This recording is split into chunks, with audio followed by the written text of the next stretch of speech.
இந்திய சமுதாயத்தின் நலனுக்காக மித்ரா மூலம் 16 பிரதான திட்டங்கள் அங்கீகரிக்கப்பட்டுள்ளன. பிரதமர் அலுவலகம் கூறுகிறது.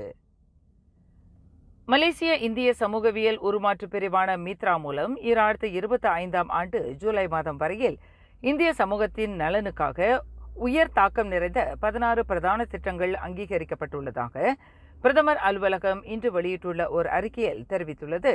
இந்த 16 பிரதான திட்டங்களும் இந்திய சமூக மேம்பாட்டின் 3 முக்கிய பகுதிகளில் தீவிர கவனம் செலுத்த வல்லதாகும் என்று குறிப்பிட்டுள்ளது.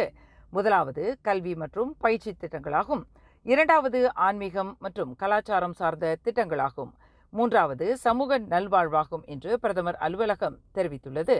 இந்த 3 அடிப்படை நடவடிக்கைகளை உள்ளடக்கிய முற்போக்கான மற்றும் தாக்கத்தை ஏற்படுத்தக்கூடிய அடிப்படை அணுகுமுறையின் மூலம் நாட்டின் மேம்பாட்டு தோழமை சகாவாக இந்திய சமூகத்தின் பங்கை உயர்த்துவதற்கு மடானி அரசாங்கம் உறுதி பூண்டிருப்பதை இது பிரதிபலிக்கிறது என்று பிரதமர் அலுவலகம் குறிப்பிட்டுள்ளது.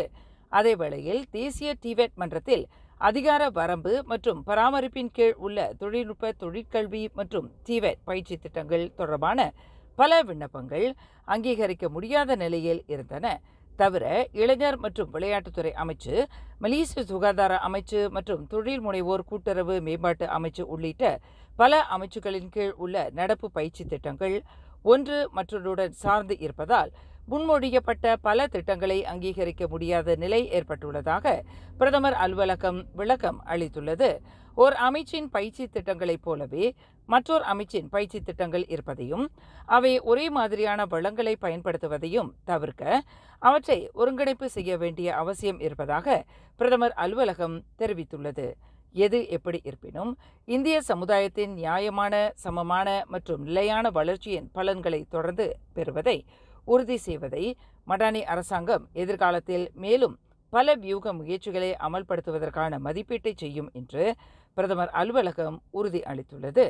மடானி மலேசியாவின் உணர்வுக்கு ஏற்ப இந்திய சமூகம் உட்பட நாட்டு மக்கள் ஒவ்வொரு மட்டத்தில் உள்ள வாய்ப்புகளையும் ஒட்டுமொத்த முன்னேற்றத்தையும் அனுபவிக்க உரிமை உண்டு என்ற கொள்கையில் அரசாங்கம் தொடர்ந்து உறுதியாக இருப்பதாக பிரதமர் அலுவலகம் தெரிவித்துள்ளது.